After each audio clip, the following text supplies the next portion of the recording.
Teman-teman semua, Assalamualaikum warahmatullahi wabarakatuh. Perkenalkan, nama saya Nurul Zamzami. Saya berasal dari Institut Ilmu Al-Quran Jakarta, Fakultas Usuluddin dan Dakwah, Program Studi Ilmu Al-Quran dan Tafsir.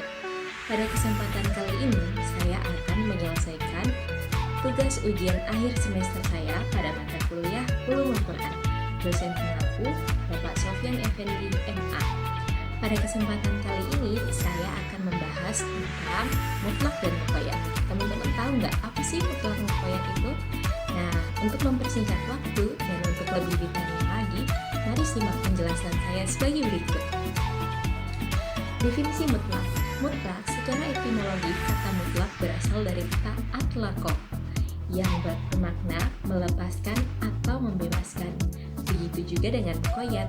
Muqayyad secara etimologi berasal dari kata qayyadu yang berarti mengikat, membatasi, dan merintangi. Nah, teman-teman, sampai di sini teman-teman bisa mengerti nggak? Mungkin dari teman-teman belum bisa memahami apa sih mutlak secara lebih luas lagi penjelasannya. Nah, maka dari itu saya akan menjelaskan lagi. Mutlak menurut istilah ialah lafadz yang menunjukkan pada hakikat lafadz tersebut tanpa ada memandang jumlah maupun sifatnya. Nah, misalkan yang tertera di dalam surat Al-Mujadalah ayat 3. Mari kita simak slide sebagai berikut. Bismillahirrahmanirrahim. Qalu fatahriru raqabatin min qabli ayyatamasa. Lafaz raqabah dalam ayat tersebut adalah lafaz khos yang mutlak karena tidak diberi qayyid dengan sifat tertentu, sehingga dengan demikian dapat mencakup seluruh macam budak, baik budak yang mukmin maupun yang kafir. Selanjutnya saya akan menayangkan slide tentang sigat mutlak. Sigat mutlak adalah isim nakiroh yang hakiki dalam konteks kalimat positif bukan negatif. Sementara isim nakiroh tersebut bisa terdapat dalam struktur kalimat seperti perintah dalam bentuk masdar, perintah yang menggunakan kata kerja, berita yang kekinian dan futuristik atau mudhari. Nah, teman-teman sekalian, kalian bisa baca bagaimana contoh-contoh dan pengertian dari setiap perintah yang terdapat dalam sigat mutlak ini.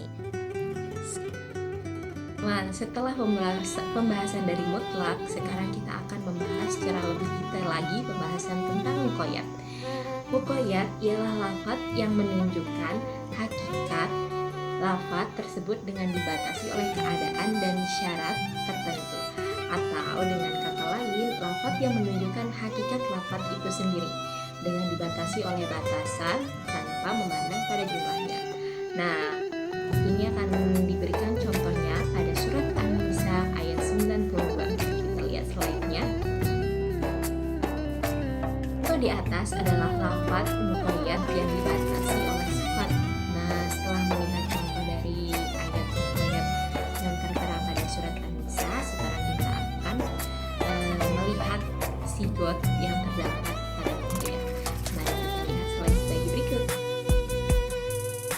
Sigot muqayyad. Di dalam sigot muqayyad ini terdapat isim alam, isyarah, dan sifat.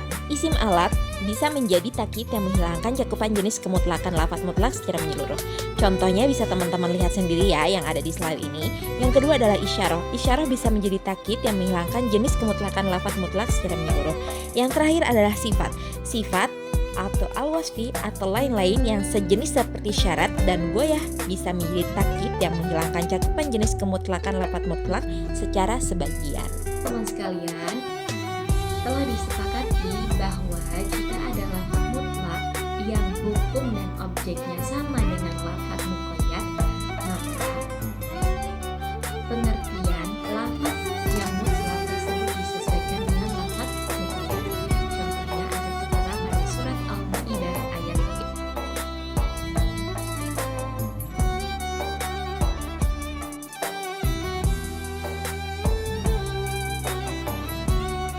Penjelasan selanjutnya adalah contoh lafadz mutlak muqayyad yang tertera di dalam Al-Quran. Mari kita simak slide-nya bersama-sama. Dalam status hukum dari lafadz mutlak dan muqayyad ini dapat dikategorikan dalam 4 bentuk, di antaranya Yang pertama adalah sebab dan hukumnya sama. Yang kedua adalah sebab dan hukumnya beda.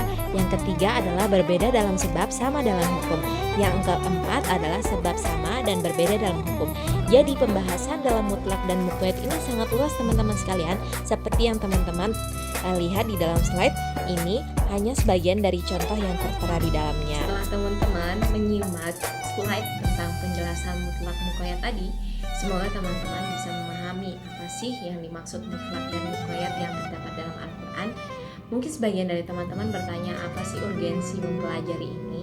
Apa sih manfaat dari mempelajari mutlak dan muqayyad ini?